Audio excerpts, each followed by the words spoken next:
नन्दिनि नन्दितमेदिनि विश्वविनोदिनि नन्दनुते गिरिवरविन्ध्यशिरोधिनि वासिनि विष्णुविलासिनि जिष्णुनुते भगवति हेसिति कंठ कुटुंबिनि भूरि कुटुंबिनि भूरि कृते जय जय हे महिषासुरमर्दिनि रम्यकपर्दिनि शैलसुते।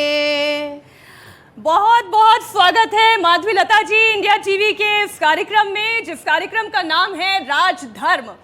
हम जब आज महिषासुर मर्दिनी के स्रोत के साथ शुभारंभ कर रहे हैं अपने इस कार्यक्रम की साक्षात्कार की, तो मैं कहना चाहती हूँ अभी अभी माधवी जी ने अपने शूज़ पहने हैं और मैं भी अब अपनी हील्स पहन ले रही हूँ। ये सनातन संस्कृति है और ये सभ्यता है। जब हम माँ की आराधना करते हैं, ईश्वर की आराधना करते हैं, हम स्रोत बोलते हैं, तो फिर हमारे मन की पवित्रता, वो शुद्धि भी वैसी होनी चाहिए। मैंने गलत तो नहीं कहा माधवी जी? नहीं, बिल्कुल नहीं, बिल्कुल नहीं, क्योंकि हम भगवान को भी माता पिता मानते हैं और माता पिता को भगवान मानते हैं।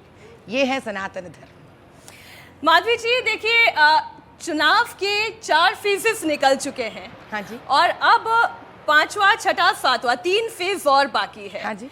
आप एक लक्ष्य पूरा करके हैदराबाद से आ गई हैं और अब आप दिल्ली पहुंची हैं। हाँ, क्या विचार है आपके?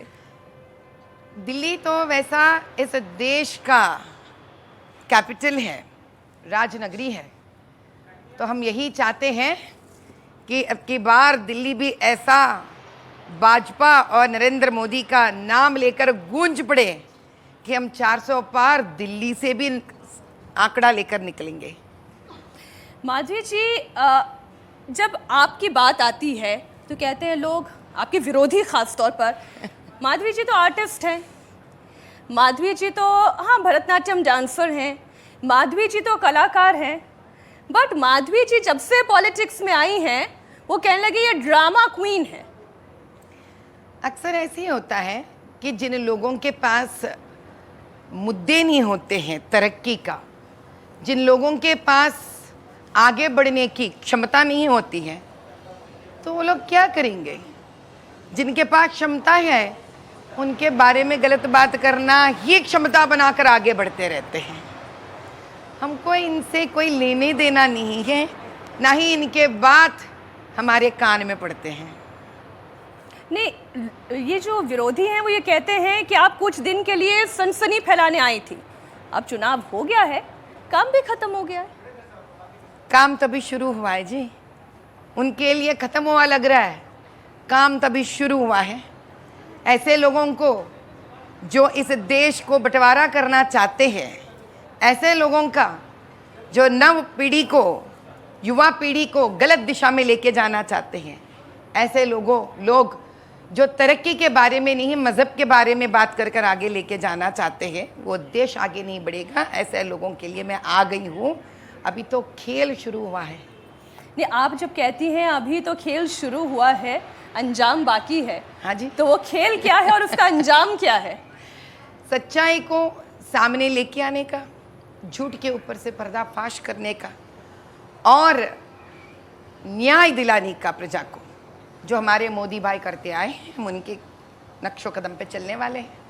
आप न्याय की बात कर रही हैं, देखिए बड़ा सा कटआउट यहाँ पर राहुल गांधी का आपके बाएं साइड पे लगा हुआ है, वो भी तो न्याय यात्रा निकालते हैं। वो फिर कौन से न्याय की बात कर रहे हैं? आज की कोई मुझसे पूछ रहे थे मुंबई में कि हमारे राहुल गांधी जी को भी उनकी माता जी सौंप रही थी बरेली में लोगों को, तो ये मेरी सोच और समझ के बाहर है कि कोई राजनीति में भी किसी को सौंपते क्या कॉन्स्टिट्यूएंसी में? तो इनका न्याय क्या है जो खुद डटे नहीं ठहर पाते हैं?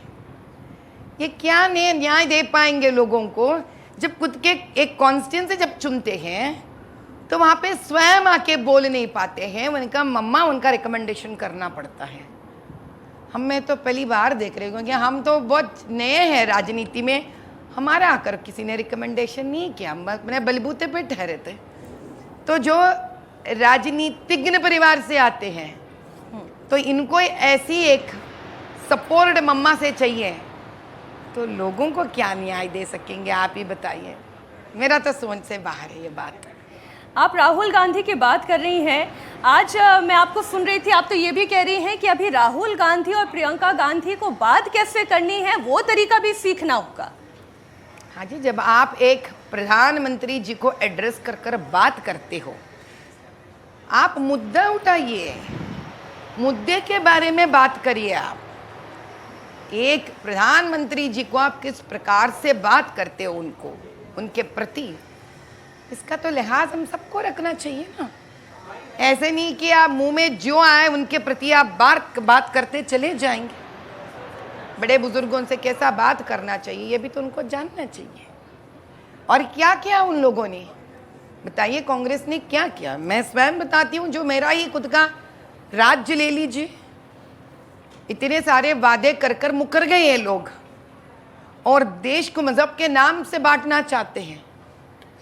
और ये लोग बात करने आएंगे उस प्रधानमंत्री मोदी जी के बारे में जो देश को सबके साथ सबका विकास मानकर आगे बढ़े हैं। उन्होंने ऐसे कई योजनाएं दिए हैं जहां पे मजहब का नाम नहीं आता है, तरक्की का नाम आता है और लोगों का रोना, आंसू, तकलीफें दलदल से बाहर निकालने वाली मुद्दा आता है।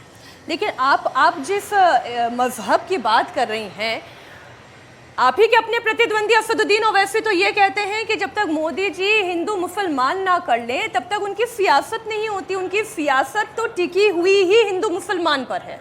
तो क्या सिख, ईसाई, जैन और पारसी को बाहर कर दे देश से?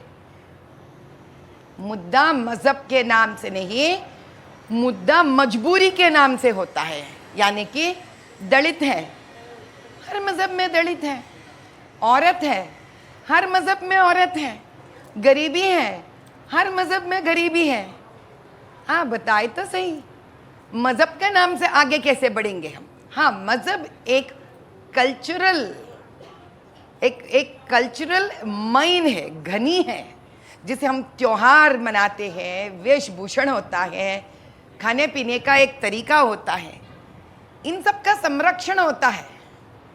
लेकिन देश का तरक्की देश के आवाम से होता है जो उनके समस्याओं के ऊपर आधार है, मजहब के ऊपर नहीं। क्योंकि हम स्वयं 20 साल से काम कर चुके हैं, जितने तकलीफें हमने मुसलमानों में देखे उतने हिंदू में भी देखे, उतने ईसाई में भी देखे, उतने सिख में भी देखे हैं, जैन में भी देखे हैं, सभी में देखे हम। हमारे पास जब मुद्दा आता है हम मजहब के नाम से उसको हल करने की कोशिश नहीं करते हैं। लेकिन माधवी जी, जब मतदान केंद्रों पर जाकर, बूथ पर जाकर बुरके वालियों का, बुरका नशीनों का बुरका हटाकर देखती हैं तो उसे मजहब से जोड़ा जाता है। किसी का घूंघट उठाकर तो आपने चेक नहीं किया कि वो सही है मतदाता या नहीं। अच्छा, मैं इसके बारे में आपको एक बताती हूँ। घूंघट आपने बात लिया है जो आज तक मुद्दा नहीं था, तो आपने एक नया मुद्दा आपने स्वयं खड़ा कर दिया है, घूंघट।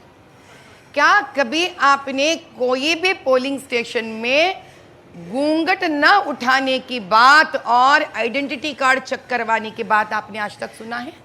नहीं। लेकिन फिर भी आपको मैं और एक उपमान देती हूँ।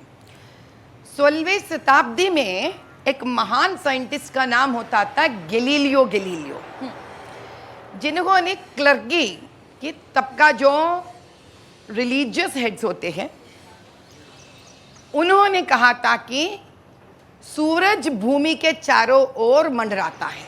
लेकिन गैलीलियो जी ने कहा है नहीं, ऐसा नहीं है।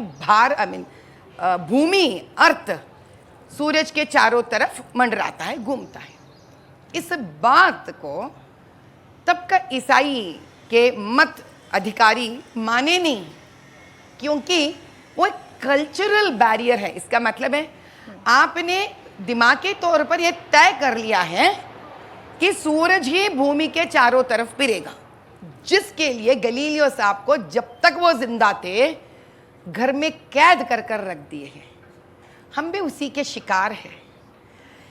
आप पासपोर्ट ऑफिस में फेस दिखाते हो क्योंकि वहां पे कल्चर है कि फेस दिखाना पड़ेगा, तो वो मान ले रहे। आप इमिग्रेशन सेंटर्स पे फेस दिखाते हो दूसरी देश जाने के लिए, तो वहां पे कल्चर है, आपको दिखाना है, आप दिखाओगे। आपको अगर बैंक में लोन लेना है तो आपका फेस आइडेंटिटी चेक करे बिना तो आपको लोन नहीं मिलेगा। तो आप इस कल्चर को आप आदी होगे तो दिखा देते हो, लेकिन सूरत दिखाकर वोट डालने की कल्चर लोगों पे नहीं डाला गया है, इसीलिए वो उसको मानते नहीं हैं।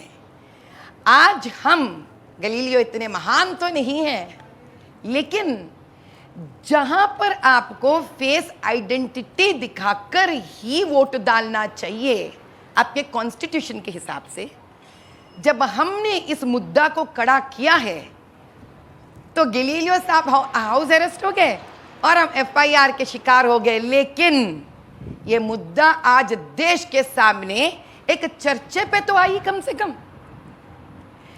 सो कॉल्ड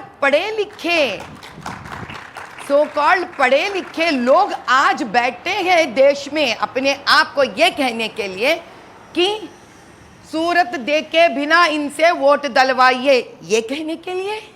या हमारा राज्यांग कहता है आप सूरत देकर आईडी कार्ड चेक करवा कर वोट डालना। किस मुद्दे पे आज पढ़े लिखे लोग इस देश में वाद विवाद कर रहे हैं, इसका तो तय कर लेते हैं ना। नहीं, सोशल मीडिया पर तो इतना कुछ कहा जाने लगा कि माधवी लता जो कर रही हैं वो गैर कानूनी है, वो तो धमका रही हैं दरअसल। तो वो जो बात कह रहे हैं उनसे फिर से मैं एक ही सवाल पूछती हूँ, आपको क्या चाहिए? तकरीबन 20 करोड़ लोगों में से, मुसलमान भाई बहनों में से आधा तो स्त्री का पॉपुलेशन है, यानी कि 10 करोड़ हुआ। उसमें तकरीबन 60% यानी 6 करोड़ मतदाता स्त्री हैं।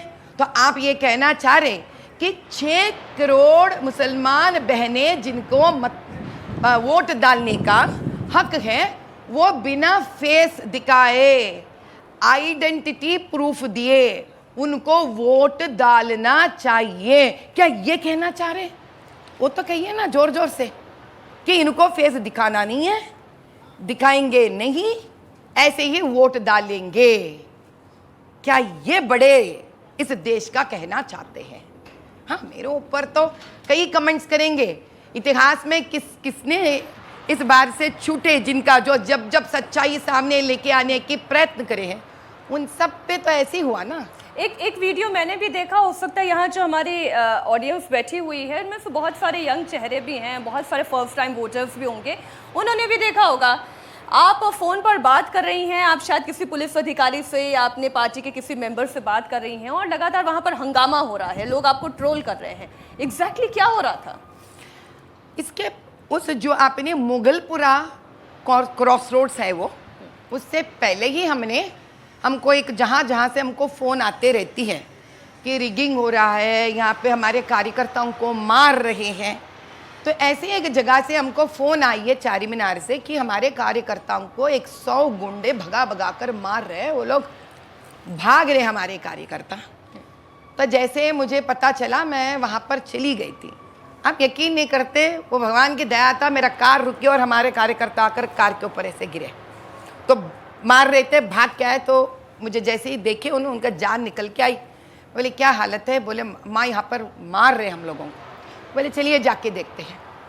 और मैंने जब वहाँ पे गई थी, आप यकीन नहीं करोगे, ऐसा कई सारे लोग थे वहाँ पर जिनको फेस मास्क नहीं निकाला जा रहा था और हमारे भाजपा के एजेंट्स को वो कम से कम कुर्सी तक देने से इनकार कर रहे थे और बाहर बैठने की बात कर रहे थे। एमआईएम वाले आकर डरा रहे थे। तो मैंने अंदर जाकर पुलिस से मैंने बताया कि ये गलत बात है। प्रिसाइडिंग ऑफिसर से मैंने बात की, मैं बोले ऐसा नहीं कर सकते, आप हमारे प्रति ऐसा बर्ताव नहीं कर सकते भाजपा के एजेंट्स के साथ। उसके बाद मैंने 1.5 किलोमीटर का I walked on to the road, क्योंकि वो गलियां ऐसे थे आप यकीन नहीं करते, हर एक घर में 50-100 लोगों को ये लोग जाके अंदर रख रहे थे। और मैंने पुलिस से पूछा ये क्या जाती है, आप तो 144 सेक्शन कह रहे हो, ये तो रोड पे इतने सारे लोग वो इलेक्शन बूथ, पोलिंग बूथ के आजू बाजू, not even 100-200 metres, not even 100 metres, कई घरों में ये लोग भरे पड़े हुए थे। तो तुरंत अपने प्यारे पुलिस साहब कहे कि क्यों आपके लोगों पर एफआईआर कर दूं मैं, अंदर कर दूं मैं, 144 सेक्शन कर दूं मैं बोली मेरे साथ है सो 4 लोग 5 लोग, आप हमारे ऊपर एफआईआर करना चाहते हो, हमारे ऊपर 144 सेक्शन करना चाहते हो, उनका क्या करोगे? जो सामने है इनको करना नहीं है, मॉब नहीं है, मॉब नहीं है, मॉब नहीं है। बोला नहीं है, उसका भी वीडियो है, कहे मॉब नहीं है। अभी आप बताओ इस प्रकार से जब आपसे कोई बात करता है प्रशासन से, आप उनका सामना क्या कैसे करोगे, कैसा करोगे? फिर वहां से चलकर हम लोगों ने, क्योंकि ये लोग हम लोगों को धमकी दिए थे, तो मैंने सोचा बात को ज़्यादा खींचने से कोई फ़ायदा नहीं है, तो वहाँ से निकलकर मैंने कार में चली जा रही थी और एक चौरस्ता पे रोक लिए हम लोगों को। तो मैं बोले क्यों रोके, क्या है? और इतने ज़ोर ज़ोर से इस्लामिक स्लोगन्स निकाल रहे थे, MIM पार्टी जिंदाबाद के स्लोगन्स निकाल रहे थे। तो मैंने कार से उतरकर बाहर आई और उस वक्त मैं पुलिस ऑब्जर्वर जी को फ़ोन करी थी, साहब ये तो ज़्यादती है साहब, हम तो 5-6 लोग हैं, क्योंकि हमको मार रहे थे, हमारे कार्यकर्ताओं को भी मार रहे थे, तो हम पोलिंग बूथ से बूथ जा रहे, तो हमारे ऊपर कहते हैं लोग 144 सेक्शन डालेंगे।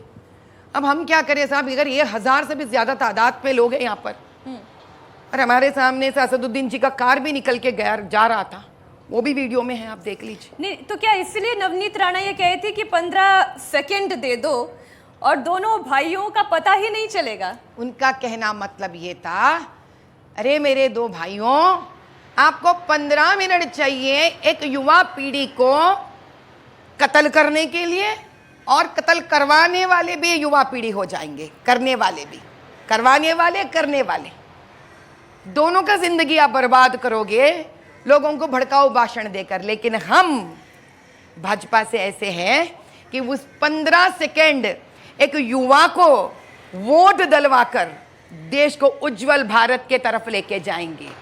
वो है नवनीत जी का स्टेटमेंट कि आपको 15 मिनट चाहिए देश को बर्बाद करने के लिए, हमको 15 सेकंड चाहिए एक नौजवान को, एक लड़की को, युवा को आगे लेके जाने के लिए। और इसलिए असदुद्दीन ओवैसी ने कहा, उन्होंने भी बड़ी सरकास्टिकली कहा, मजे लेते हुए, कि 15 क्या आप 1 घंटा ले लो। हाँ, तो उनको हर वक्त किसी ना किसी को काटो काटो काटो में मजा आता है, तो हर गूंज उनको काटना ही सुनाई देता है। हमको तो आगे बढ़ना सुनाई देता है, उनको काटने का सुनाई देता है। तो ये कुछ आवाज़ से मजबूर है, मुझे लगता है एक ही प्रकार के आवाज़ उनके कानों में गूंजते रहता है। उसके लिए क्या कर सकते हैं हम, बताइए।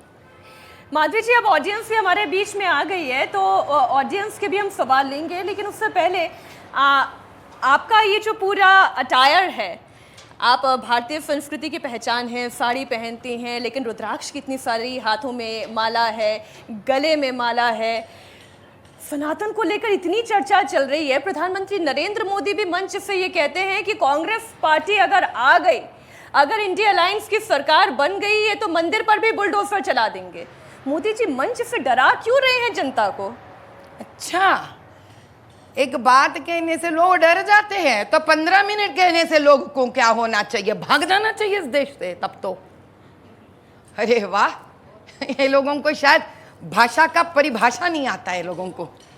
मोदी जी कह रहे थे कि ऐसे लोग जो लोगों को कत्ल करने की बात करते हैं, ऐसे लोग जो खुद के मस्जिदें तोड़कर सिर्फ देश के मंदिरों को तोड़ने वाले के बारे में बात नहीं करते हैं, ऐसे लोग जो नव पीढ़ी को भड़काऊ भाषण देकर ही अपने वोट बैंक बनाते हैं, ऐसे लोगों को बचाने का काम तो प्रधानमंत्री जी का हुआ ना, तो बस वो अपना काम करते जा रहे हैं। नहीं, क्योंकि राहुल गांधी, मल्लिकार्जुन खड़गे ये कह रहे हैं कि हम बुलडोजर वाली राजनीति नहीं करते, हम बुलडोजर नहीं चलाते, राम मंदिर जैसा है वो वैसा ही रहेगा, ये ट्रस्ट के पैसों से बना है। यही राहुल गांधी जी थे जो पहले इसी राम मंदिर के बारे में जो उनके मुंह में आया बताए थे, बोले थे, और यही राहुल गांधी जी है फिर राम मंदिर भी जाकर पूरे चंदन वंदन लगाकर बाहर निकले हैं। भैया इनका बस चले तो एक बार कदम एक नाव पर और दूसरा बार पांव दूसरे नाव पर लगाते हैं। कहीं एक जगह टिक जाओ भैया, प्यार तो करो, द्वेष तो करो, दो ही एक साथ करोगे तो जनता जनार्दन को सब समझ में आ जाएगा। और आप तो राहुल गांधी, प्रियंका गांधी सबको टोरिनो भेज रही हैं, वो कहाँ प्यार करेंगे? वो तो यहाँ पर मोहब्बत की दुकान खोलना चाहते हैं और आप कह रहे हैं कि आप इटली चले जाओ। अच्छा, इतने सारे बच्चे बैठे हुए हैं यहाँ पर, मैं भी एक माँ हूँ। जहाँ तक मुझे पता है, कब माँ सौंपती है किसी को? 2 बार जब हम लोग कहीं शॉपिंग करने जाते हैं तो हम बोलते हैं अपने माता जी को, यानी बच्चे को, नानी को, मैं ज़रा देख लो बच्चे को, मुझे ज़रा शॉपिंग करना है या मुझे कुछ काम पे जाना है, बच्चे को ज़रा देख लो प्लीज़। दूसरी बार लड़के को, जहाँ तक मुझे मालूम है, सनातन धर्म में या इस भारत देश में जब शादी हो जाती है तो सासू माँ कहती है, बेटा आज तक मैंने देखभाल किया, मेरे बेटे को तो आज से तू देखभाल कर ले। लेकिन मैं पहली बार देख रही हूँ प्रधानमंत्री कैंडिडेट को माँ कॉन्स्टिट्यूएंसी को सौंप रही है। अभी ये मैं कैसे समझूं भाई? तो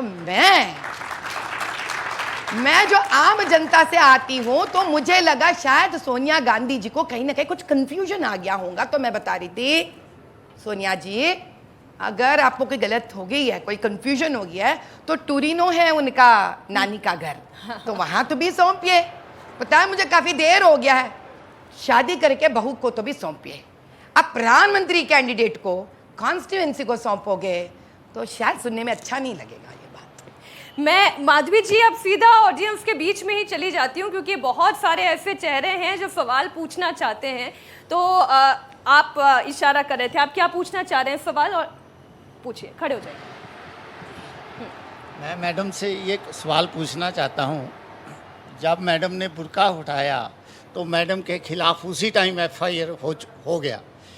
मैं सोशल मीडिया में भी देख रहा था, उसी 1 घंटे के बाद मैडम को क्राउड्स, मुस्लिम कम्युनिटी के लोग इतनी गंदी गंदी गाली बक रहे थे।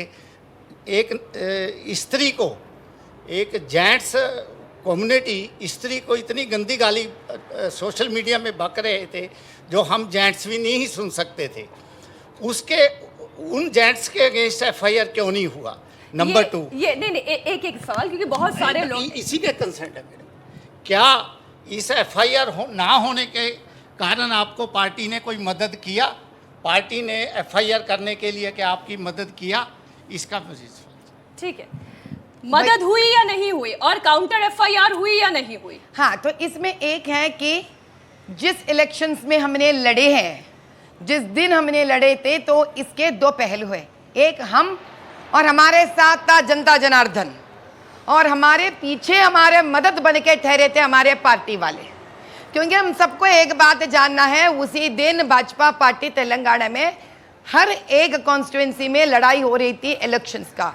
हम ऐसे कभी भी लड़ नहीं पाते अगर पार्टी के बिना, तो हम हैं हमारे पार्टी के शक्ति की वजह से, और हम लड़े हमारे जनता जनार्दन के शक्ति की वजह से। अभी एफआईआर का मुद्दा हुआ कि एफआईआर हमने कंप्लेंट रेज करने के बावजूद भी तेलंगाना राज्य में कांग्रेस चलता है, और कांग्रेस के यहाँ वहाँ आज भी एफआईआर निकलवाने के लिए वो लोग हमको लोगों के बुला रहे कि कौन यहाँ पे प्रूफ है, कौन वहाँ पे साक्षी है, कौन साक्षी है। लेकिन पता नहीं हमारा एफआईआर के लिए इतने जल्दी कहाँ से, जो कोई लोग भी नहीं थे। जब आप देखे वो वीडियो में कोई आम जनता नहीं ठहरी थी वहाँ पर, तो 1 घंटे में कौन जाकर कौन हमारा साक्षी ठहरा और एफआईआर निकल गया। लेकिन 5 दिन होने को लग गया है, 4 दिन, आज भी जो गाली दिए हैं, कंप्लेंट लॉन्च करने के बाद भी एफआईआर नहीं हुआ उनके ऊपर। नहीं, इसी से मुझे एक बात माधवी जी ध्यान आ गई। आप इस वक्त दिल्ली में हैं, और दिल्ली में भी महिला सुरक्षा का मुद्दा जो है बड़ा जोर पकड़ रहा है। स्वाति मालीवाल का मुद्दा तो आपकी नजर में भी आया होगा? हाँ जी, आया है। तो जवाब चाहिए आपको इसका? चिंगारी जो भड़के तो सावन उसे बुझाए, सावन जो आग लगाए उसे कौन बुझाए। अभी तो केजरीवाल ही जवाब देना चाहिए, सावन तो स्वयं है, स्वयं आग लगा रहे। बेचारी हमारा स्वाति जी, एक औरत होने के नाते हम भी शायद उनके मदद के लिए नारा लगाना शुरू करना चाहिए, क्योंकि हमको पार्टी से कोई लेने देना नहीं है।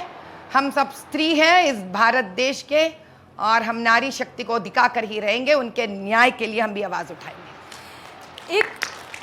एक ऐसा ही आरोप राधिका खेड़ा, जो कि कांग्रेस पार्टी की प्रवक्ता रही, अब तो उन्होंने भी भारतीय जनता पार्टी ज्वाइन कर ली, लेकिन उन्होंने कहा कि वो राम मंदिर के दर्शन करने के लिए गई तो पार्टी को ये बात नागवार गुजरी। उन्होंने कहा कि जब यात्राएं निकल रही थी और वो भी उस यात्रा में शामिल थी, तब उन्हें शराब ऑफर की गई। इस तरीके की बातें, इस तरीके के आरोप और राधिका खेड़ा ने भी लगाया, कांग्रेस पार्टी पर लगाया। जी देखिए, जब राधिका जी अयोध्या जाना चाहती है तो उनके पार्टी वाले ने इनके प्रति जो निराकारता दिखाई है, तो मैं पूछती हूँ तो राहुल जी आपने क्यों गए? आप क्यों गए? तो क्या बड़ी देर से पता चला रामलला का क्या पावर है? तो आपको पता भी चल जाएगा अभी स्त्री शक्ति का भी क्या पावर है। ऐसे तो कहते हैं ना, शक्ति शक्ति शक्ति, उसी शक्ति भी दिखा देंगे हम लोग आपको। मैं ऑडियंस से कुछ और सवाल ले लेती हूँ। यहाँ पीछे से एक लड़की हैं, खड़े होइए। क्या सवाल पूछना चाह रही हैं? नाम बताइए अपना। मेरा नाम अतिथि तिवारी है। मैं आपसे ये सवाल पूछना चाहती हूँ, जैसे आपने एक अपने इंटरव्यू में बोला था कि अगर आप जीतती हैं तो आप आईटी हब स्टैब्लिश करेंगी, तो उससे हम स्टूडेंट के लिए क्या बेनिफिशियल होगा? आईटी हब कह रहे हैं आप? Yes ma'am.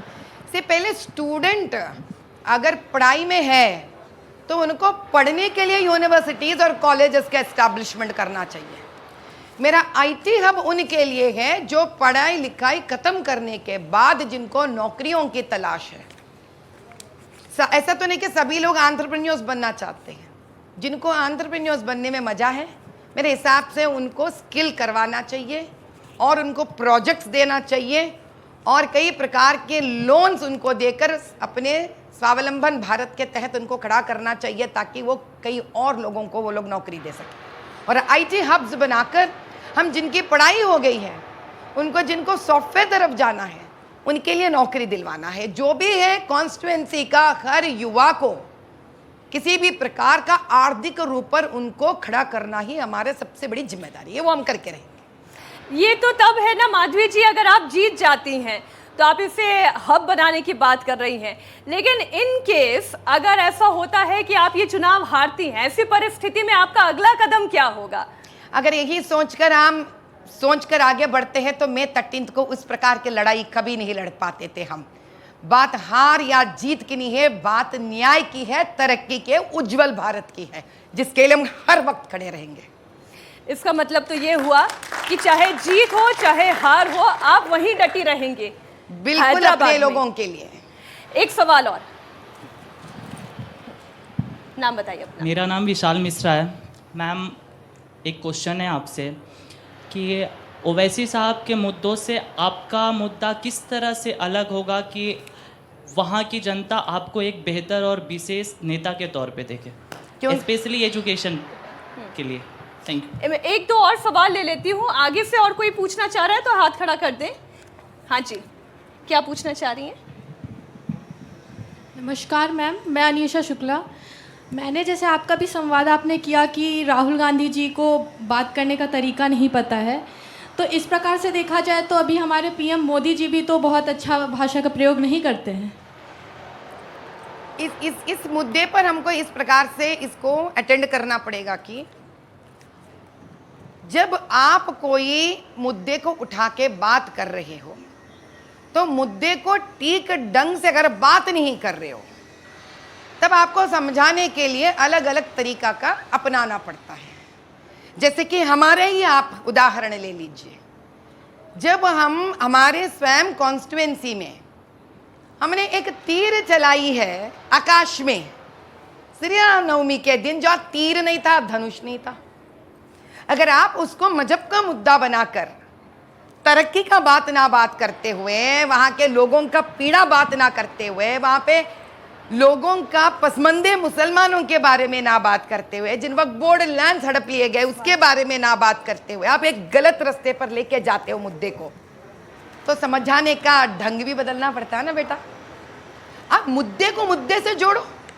आप पर्सनल अटैक करते हो तो हम मुद्दा बात कर तो नहीं है कर सकते ना, तो पर्सनल अटैक जब करते हो जिसका कोई वजूद नहीं है तो हमको उन्हीं के भाषा में उनको समझाना पड़ता है बेटा। Be a Roman in Rome.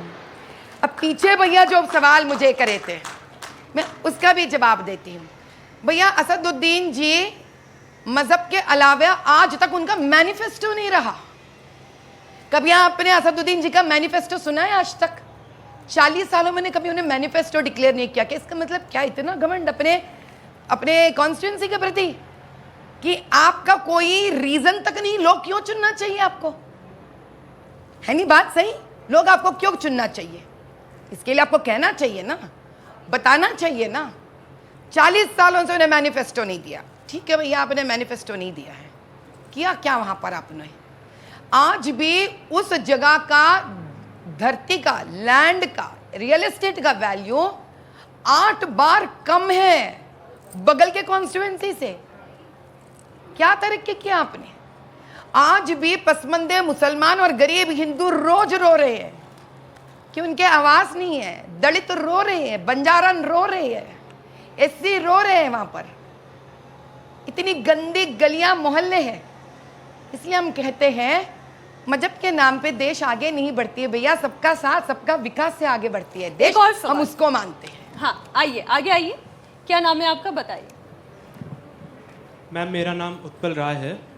Ma'am मेरा सवाल आपसे ये है कि अभी मैम ने जैसे रिपीट करा था कि आपने बहुत सारी मुस्लिम महिलाओं का बुर्का हटा के चेक करा था पोलिंग बूथ। मैंने नहीं हटाया भैया, मैंने मांग की थी, वो स्वयं हटाया था। तो आपको लैंग्वेज को करेक्शन करना पड़ेगा। मैंने नहीं हटाया था। आपने किसी वीडियो में मैं उनको हाथ भी टच करते हुए, उनका बुर्का टच करते हुए आपने किसी ने देखा? कोई वीडियो में देखा क्या? सॉरी मैम, मैं जैसे बता thank you so much my dear. ठीक है। हाँ जी, आप पूछिए सवाल। क्या ये लेजिटिमेट है कि केवल एक धर्म के ही लोगों की जैसे प्राइवेसी नहीं, का देखिए जो बात आप कह रहे हैं, आपके आने से पहले इस मुद्दे पर बड़ा ही डिस्क्रिप्टिव आंसर आ चुका है। और उन्होंने फिर भी भैया अगर वहां पे कोई घूंघट पे भी रहते ना, मैं उनको भी फेस दिखाने के लिए पूछूंगी भैया जी क्या कहना चाहते घूंघट हैं? पे और बुरके पे मुझे कोई फर्क नहीं है। मेरा नाम ज्योति सिंह है और मैं ग्रेटर नोएडा से आई हूँ। मेरा कहना है कि आपको देखकर, आपकी बातें सुनकर हम नारी शक्ति और ज़्यादा प्रोत्साहन और हमारे अंदर और ऐसी भावना जागृत होता है कि हम लोग भी एक माधुरी लता बन के निकले बाहर। जब से आप हैदराबाद पहुँची है, जहाँ यहाँ के हर कोने कोने से इंडिया के बच्चे वहाँ पहुँचते हैं। अभी प्लेसमेंट होती है तो आईटी हब है और बच्चे पहले डरते थे, अब किसी के अंदर कोई डर नहीं है। लड़कियाँ बहुत उत्साह से बोलती हैं क्योंकि हमारे साथ माधुरी लता जैसा हमारे एक नेता हमारे पास है। तो मैम मैं आगे भी उम्मीद करूँगी बहुत अच्छा रहेगा आपका कार्यकाल। ये देखिए, इन्होंने हूँ अभी से मैं। कार्यकाल दे दिया है आपको। मैं बहुत भाग्यशाली हूँ कि मेरे वजह से अगर नौ पीढ़ी को, नया पीढ़ी को, युवा पीढ़ी को और खास कर कर लड़कियों को, महिला को इतनी शक्ति मिलती है, तो मैं आखिरी सांस तक, आखिरी दम तक मैं उनके लिए ऐसी डटे ठहरूंगी। मैं एक सवाल और इसी युवा पीढ़ी से। मैम नमस्ते, मैं प्रीति हूँ। मेरा इस सवाल आपसे ये है कि देश में बहुत सारी पार्टियां हैं बट आपने बीजेपी को ही क्यों ज्वाइन किया? आपको क्या इसमें खास लगा? सबसे पहली बात तो यह है, हमारे प्रिय नरेंद्र मोदी भाई ने इंस्टेंट ट्रिपल तलाक को हटाया, जो इतने सालों से किसी में हिम्मत तक नहीं हुई है उस बात को समझने के लिए। क्योंकि मैं उस जगह से आती हूँ जहाँ लड़कियाँ हर बार गरीबी के वजह से बार बार शादियाँ करके भिजाए जाते हैं। तो मैं एक स्त्री होने के नाते मैं उस दर्द को समझ सकती हूँ। किसी में दम नहीं है। दूसरी बात, जो 370 का उन्होंने आर्टिकल निकाल के उखाड़ के फेंक दिए, उसके अंदर और एक बात है जिसके वजह से वहां के लोगों को न्याय मिला। आर्टिकल 35A, जिस दलितों के बारे में नारे उठते हैं, उन कांग्रेस आज तक भी नहीं सोचा है कि वहां का दलित का क्या हाल है। जो इंसान दल दल में है, जो इंसान रो रहा है गरीबी के वजह से, मजबूरी के वजह से, जो उसका आंसू सुन सकता है, उस नेता के नेतृत्व में अगर मैं काम करूंगी, मैं अपने आप को भाग्यशाली समझती हूँ। लेकिन इसके बावजूद कांग्रेस पार्टी के चीफ मल्लिकार्जुन खड़गे ये कहते हैं कि नरेंद्र मोदी तो इस देश में डिक्टेटरशिप लाना चाहते हैं। भाई मैं एक बात बताती हूँ आपको, जो कुछ नहीं कर सकते हैं वो ऐसी बातें कर सकते हैं, क्योंकि उनको अभी समझ से बाहर हो गया। उनका सारे जो पॉइंट्स निकालना था वो आर्थिक स्तर पे निकाल नहीं सकते, क्योंकि 10वीं नंबर से अंतर्जातीय स्थल पर 5 पे ला लिए। वो कोई लोन्स वोन्स के बारे में बात नहीं कर सकते, क्योंकि प्रधानमंत्री जी विश्वकर्मा योजना, आवास योजना, उज्ज्वला योजना, पानी के योजना, उन्होंने कुछ छोड़ा ही नहीं देश के तरफ किसी भी प्रॉब्लम को पकड़ कर आगे लेके जाने के लिए। तीसरी, सिर्फ 2 साल के महायुति के एनडीए में ऐसे टनल्स बना दिए समुंदर के अंदर, फ्लाईओवर्स बना दिए। काशी बनारस जो हम सब जाते हैं, जानते हैं इसके पहले कैसा था, आज कैसा था। उन्होंने तरक्की का एक मुद्दा भी प्रधानमंत्री जी ने नहीं छोड़ा है आगे लेके जाने के लिए। अब क्या मुद्दा बचे उनके ऊपर, तो यही तो बात करेंगे ना तब वो लोग। अब देखिए, बहुत सारे ऑडियंस के सवाल हो गए और आपने शुरुआत में कहा था कि एक आपका एक्सप्रेशन ऐसा था, आप राम जी को बता रही थी और वो लोगों ने सोच लिया कि आप मस्जिद की तरफ निशाना साध रही हैं। मैं लेकिन आज आपके सामने प्रधानमंत्री नरेंद्र मोदी के भाषण के कुछ ऐसे पंच लाइन्स दूंगी और आपको उन पंच लाइन्स को अपने उस कला की दृष्टि से, भरतनाट्यम की दृष्टि से अगर करके बताना हो तो ये जो है हमारी युवा पीढ़ी के लिए भी बड़ा इंटरेस्टिंग होगा और हमारे उस ऑडियंस के लिए भी जो कि कला और साहित्य के प्रति अपनी रुचि रखती हैं। और ये हम सभी जानते हैं कि प्रधानमंत्री नरेंद्र मोदी कला और साहित्य को किस तरीके से आगे बढ़ा रहे हैं। तो सबसे पहले तो उन्होंने अभी रिसेंटली जो महाराष्ट्र में ही एक भाषण में कहा कि कांग्रेस ने देश के 5 दशक बर्बाद कर दिए। कांग्रेस ने देश के 5 दशक बर्बाद कर दिए। अगर आपको इसे अभिनय करना हो तो कैसे होगा?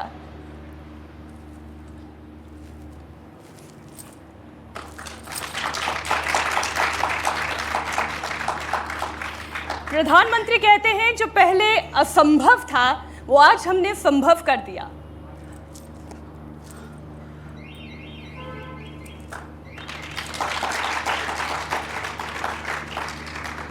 बीजेपी का जो नारा है, अब की बार 400 पार।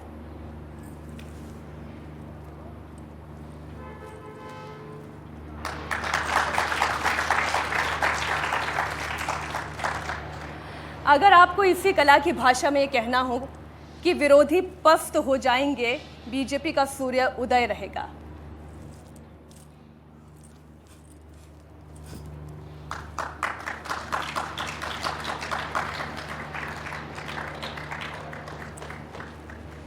माधवी जी, आप इतना सुंदर अभिनय, इतना सुंदर नृत्य करती हैं, आपको कभी कभी ये नहीं लगता कहाँ पॉलिटिक्स में आ गई? मुझे तो मेरा कला का मंच ही इतना प्रिय था, मुझे मेरे स्टूडेंट इतने प्रिय थे। अगर मैं कला में रहती तो शायद एक ही कला को आगे बढ़ाती, लेकिन अब मैं पॉलिटिक्स में आई तो कला भी आगे बढ़ेगा और देश भी आगे बढ़ेगा। एक अंतिम अभिनय के लिए मैं रिक्वेस्ट करूंगी, अगर आपको ओवैसी ब्रदर्स को यहाँ इंडिया टीवी के इस मंच से मैसेज देना हो तो वो मैसेज क्या होगा?